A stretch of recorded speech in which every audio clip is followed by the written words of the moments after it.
DeKUT University of Technology Challenge Course is an experimental-based adventure challenge center. It is located between the main workshop and the Freedom Hall at the northern side of the university. The challenge course is designed to host 3 challenge levels, namely low ropes and initiatives, mid-range ropes, and high ropes.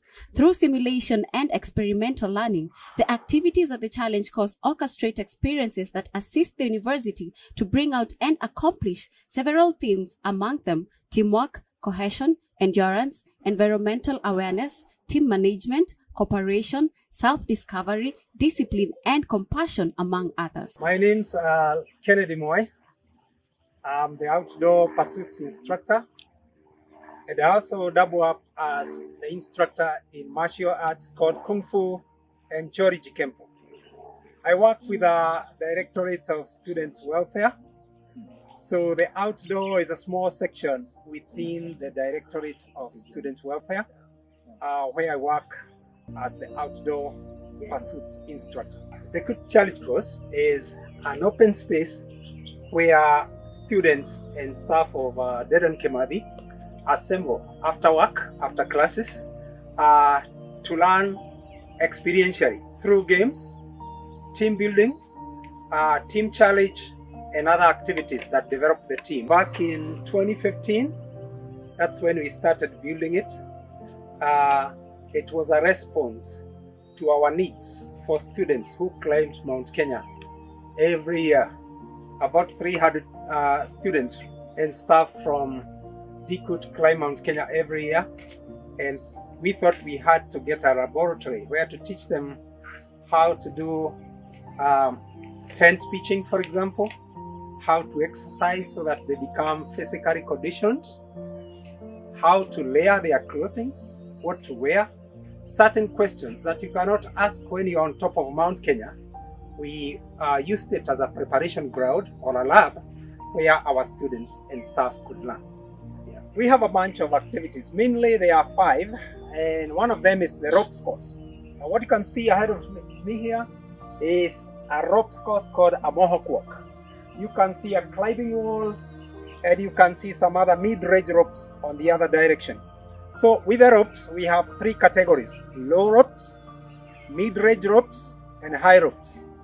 That describes the height at which you perform an activity. And the other things we end up preparing here are expeditions.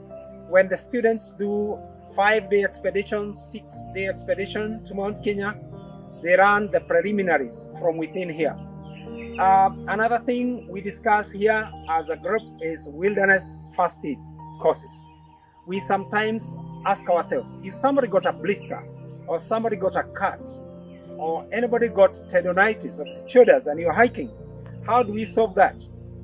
So we bunch up our classes on wilderness first aid, where we let our students and staff perform them on the ground, simulating somebody who is sick, okay, and being able to take care of that person and moving on with our trips. Others are just students who come here to study for exams in groups, and we facilitate them by giving them places where they can study. Okay, some just want to sit on the grass and do an activity. Others want to hold a party. Okay, at the end of an exam, they just want to come here and sing some songs, and that works very well with this challenge course. So we are not limited to one activity. The most challenging is the climbing wall, a few meters from us. So a client is suspended on a rope and climbs about 40 feet above the ground using some special equipment. Some of them are harnesses, carabiners, you could be having a helmet, some good climbing shoes, and you are set about 40 feet from the air. And then we come down on the other side, what we call abseiling or rappelling, and then they come down the wall, and that can be quite an adrenaline getter. So that's I think the most challenging element we have here. Our students and staff frequent this place. Occasionally we have outsiders who come to test out what we have, and we have had like 2 groups before, but now with the COVID situation we are not able to admit outsiders. The program time is between 5 to 7 in the evening. That's after work or after studies.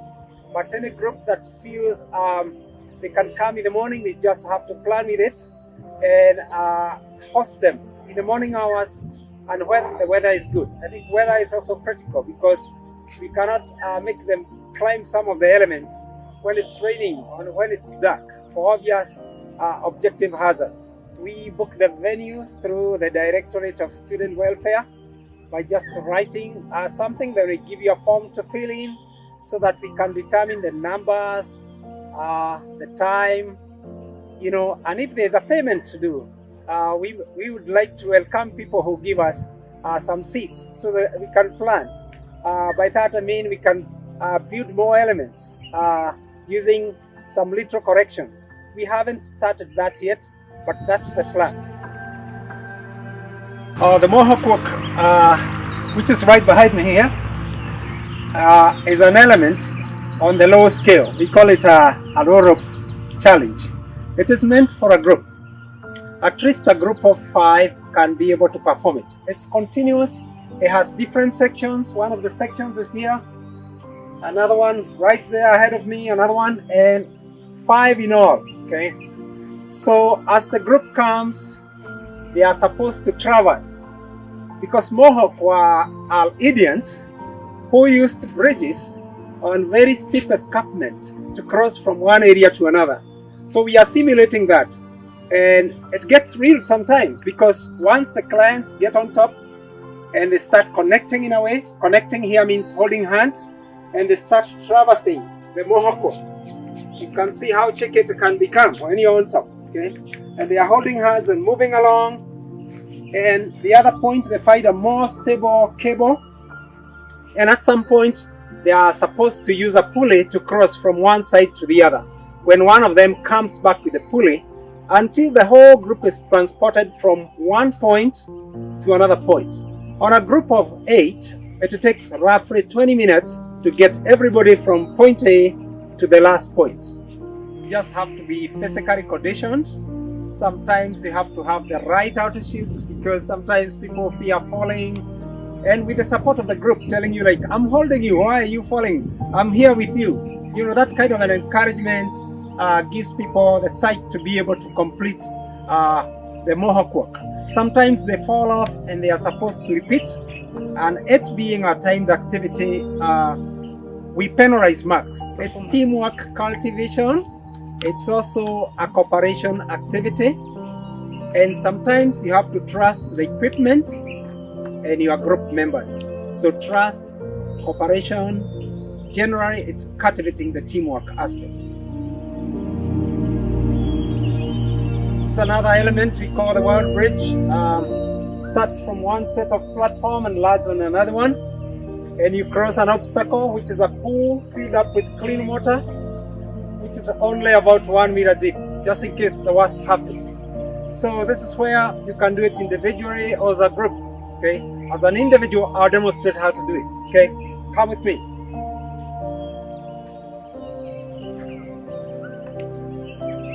Normal staircases made of wood.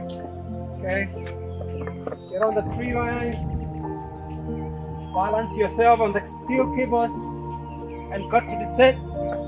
Okay.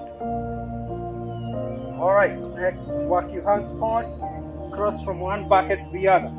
Okay. Some gymnastics involved. So by the time you're done with this, you don't need to go to the gym. Okay. I walk your hands again. This is what we call a point of no return, because from here you cannot go back. You can only go forward. Here we go. Okay. The buckets are not evenly spaced. Some are closer, others are farther from each other. So in case you lose a step, get in the water. Okay. 1, 2 to go. One stop. I sit on the bench finally. And I'm done. Woo! Welcome to Dedan Kimathi University of Technology Challenge Course, where we nurture and promote well-rounded personalities and characters through our range of activities. See you there.